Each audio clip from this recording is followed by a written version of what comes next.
boy, little black girl. If you stumble across this video right now that I'm about to upload sometime today, this morning, it's early, the day before Juneteenth. It's going on the 19th, y'all. Tomorrow will be the 19th. What will you do, black man? What will you do, black woman? It's up to you right now.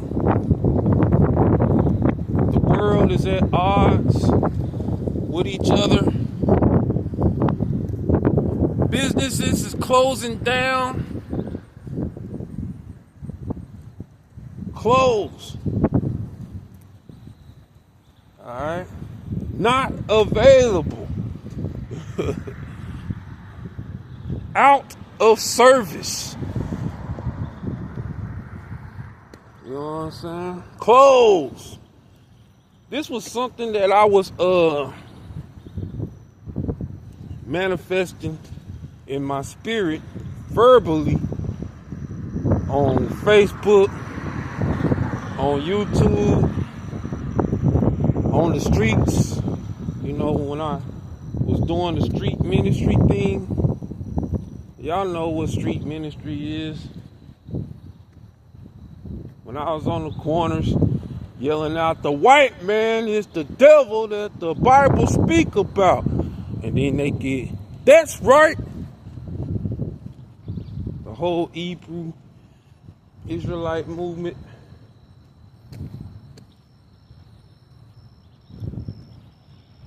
There's a war going on back home. The white man is in fighting with another white man. Guess who's going to get involved and guess who's going to get caught up? And in between this war that has nothing to do with us. The war has nothing to do with us. But the land belongs to us. Alright?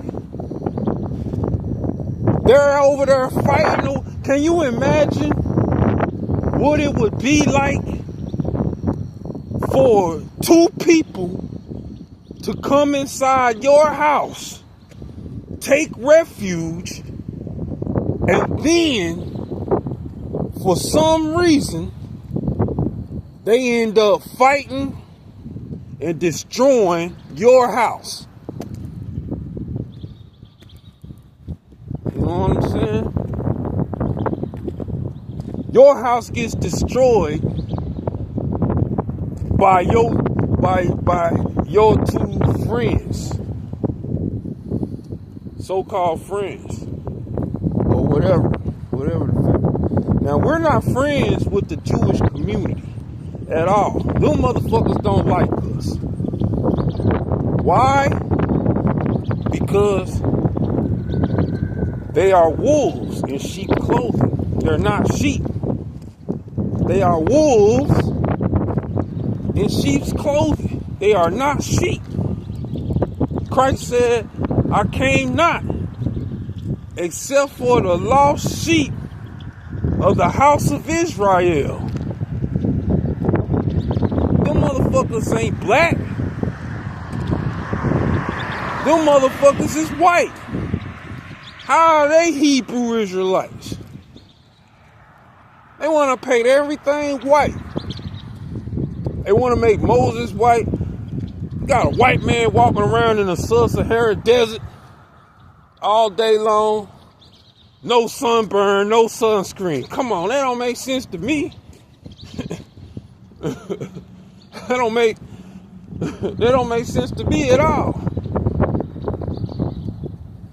Then you got the whole story of God created man from the dust of the earth. But he turned out to be blonde-haired, blue-eyed white man. Wait a minute, I thought dirt was dark. I thought every time you add any kind of liquid to dirt, it turns to mud. And mud is black as hell. In fact, it gets blacker. I've never seen anybody wash white mud off of their car. In fact, when you go driving in dirt roads and shit, your shit get dirty and muddy. It go from white to black. Your car is all muddy. But such the case in point, they want to do a reverse osmosis on the skin pigmentation and coloration of the Hebrew Israelites, of Christ, and everything in the Bible. Everything. They want to make everything white. But when it comes down to the curses, see, this is where they fuck up at. But when it comes down to the curses and being in slavery, oh, you the children of Ham. Oh, they had a quick solution for that. Wait a minute, motherfucker. I'm smarter than that, motherfucker. How the fuck we the children of Ham? And Ham is black. But then you're the children of light and you're white. Motherfucker. The Hebrew Israelites did not suffer from albinoism.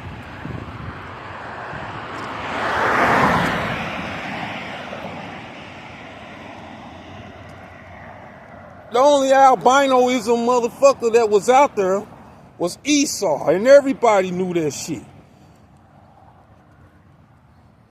He came out red and hairy all over. His blood showed forth through his skin, therefore they call him Esau.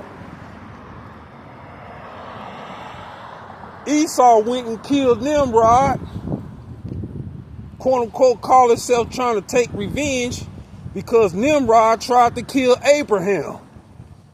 He killed his father, burnt him alive on a tree, set the whole forest on fire, tried to kill Abraham in the same manner, in the same way. God preserved Abraham, and Abraham walked out of this forest fire unhurt.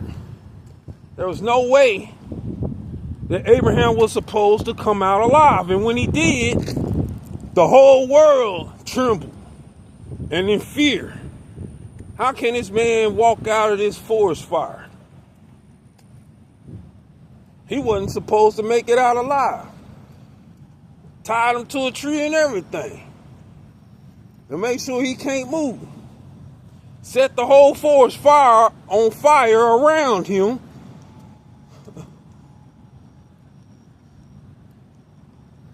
So even if he did come off this tree, find some kind of way to escape from being tied to a tree, he would be burnt alive trying to make it out of the forest fire.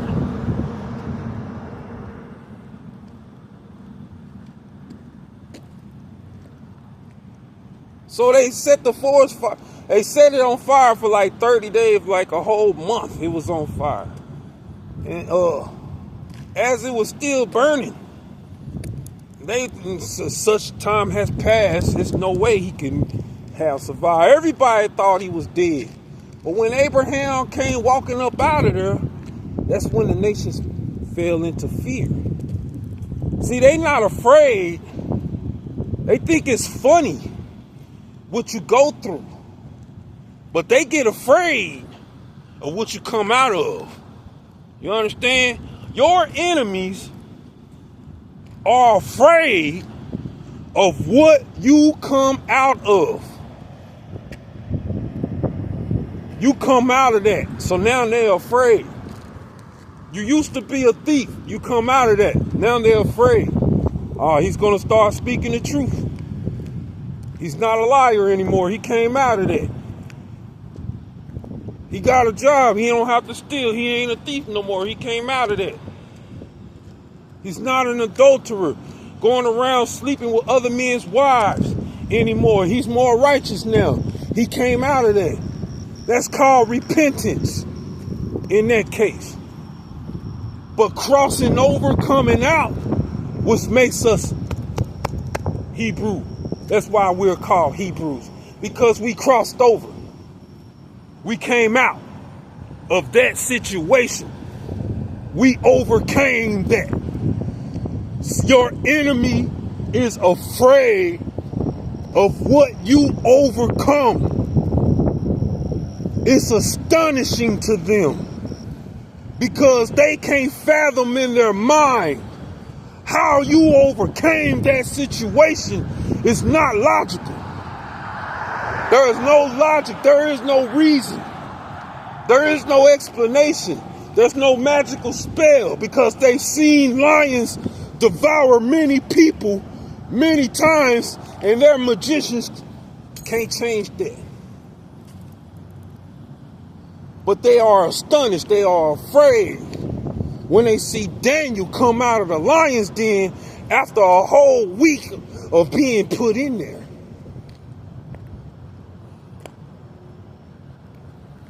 The power of the lions didn't overcome him. He overcame the power of the lions. It was a difference. And when you come out of a situation, you have overcame. The fear of God falls down upon your enemies, black man. That's why we are the original Jews. We overcame slavery. We overcame civil rights.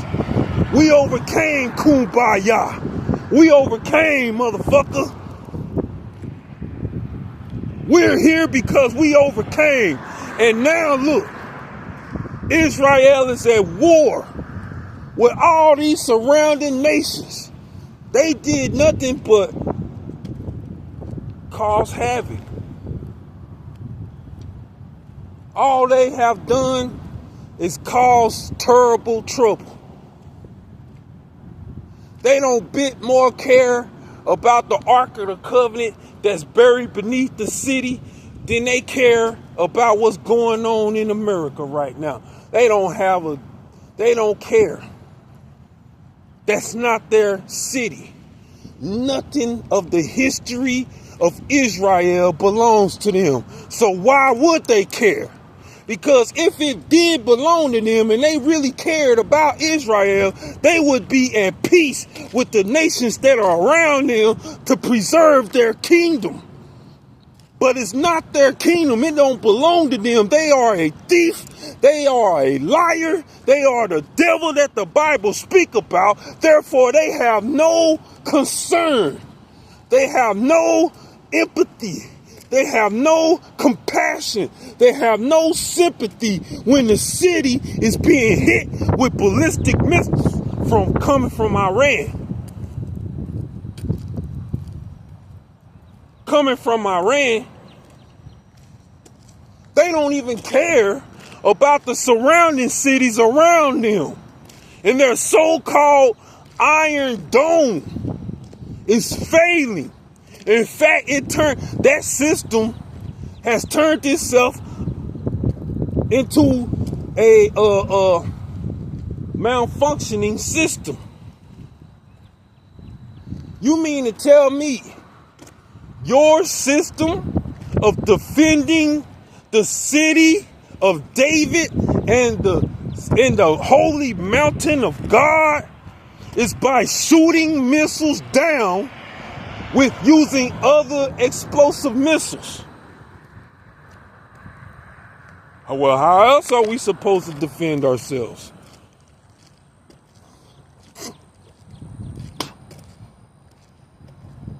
What happens when one of the missiles that you're using to knock out other missiles, what happens if and when they start malfunctioning? And then you have a double trauma explosion on Israel, not only from what we would call friendly fire, you know, that's what we would call something like that, friendly fire. But then the onslaught of Iran. Iran is laughing right now because the system, Iron Dome, is starting to fail. It's not working out. Missiles ballistic missiles and other things is starting to fall down and do its job. What it was created to do. Explode, destroy, kill.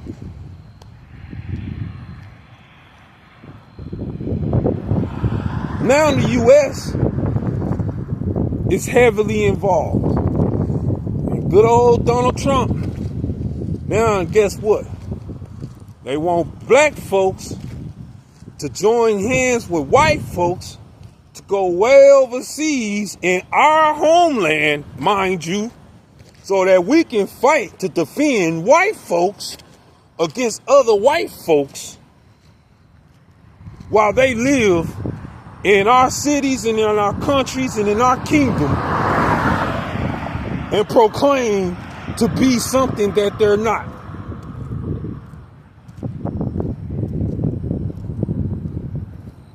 Quite frankly, man, here's a message to the world. Hear it from me, okay? To the Latino community first, because we gotta address what's going on in here in homeland America, the land of our slavery, the land of our captivity, the land of our oppressors, which also belongs to us because this land was stolen. Everywhere God has put us. He said, I will scatter you like sheep. You will be scattered. Okay? And you will be across the four corners of the earth. You will be scattered. Right? But it never said that you were going to actually own and command and run these countries. In fact, when you look up, you will see that every country that we're in, it also suffers from albinoism.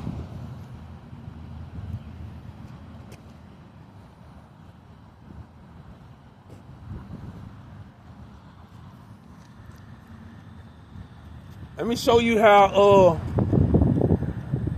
devilish Esau really is. In Jamaica, you got majority. When you say Jamaica, you're thinking about black people with long dreads, braids, etc., etc. Some bald, some whatever.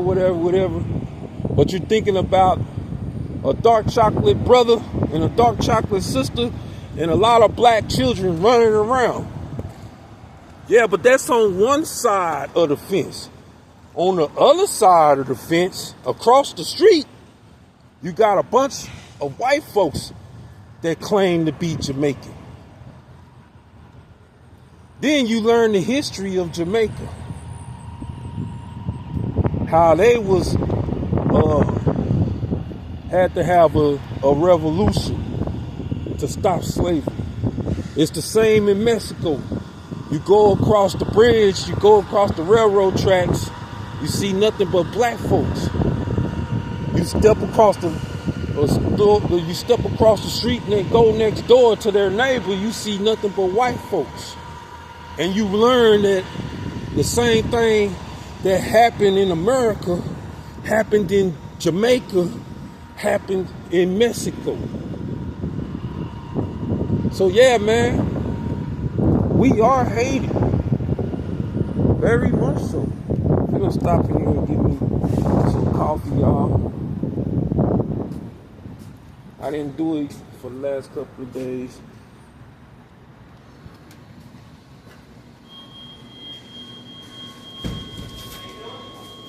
Oh, how's it going? Hey, Queen. How's it going? I just decided to stop in and grab some coffee right quick.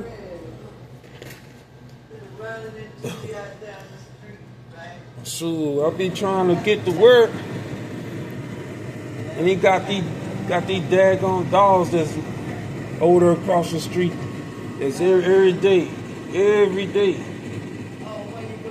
Yeah, they camping out over there in them woods.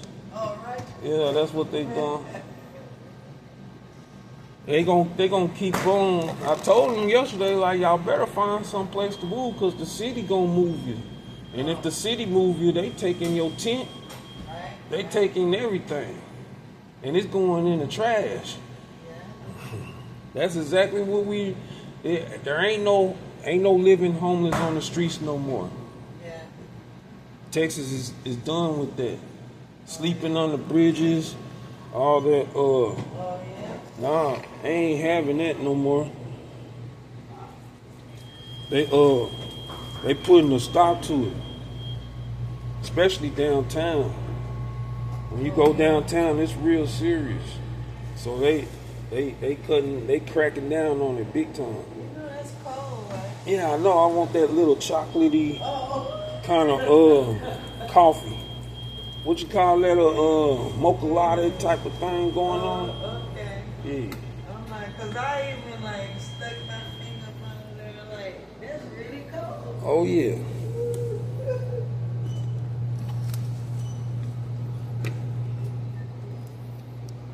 Yeah. How you feel about the war that's going on over in our homeland in Israel? That actually belong to us. You know what I mean? But how you feel? How you feel about that?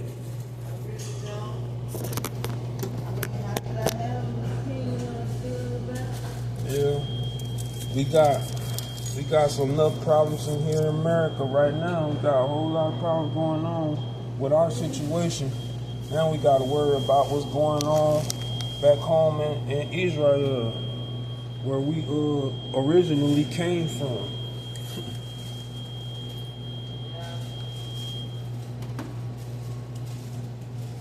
But they don't want us to know that we're actually the real Israelites. They paint everything white. Mm-hmm. Sooner or later, the truth gotta come out.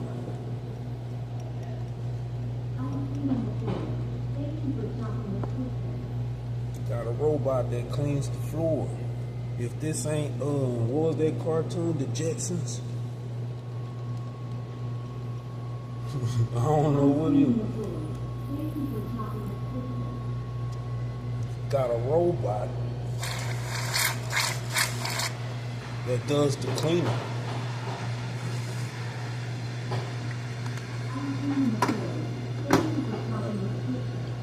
I gotta have some whipped cream with my coffee, y'all.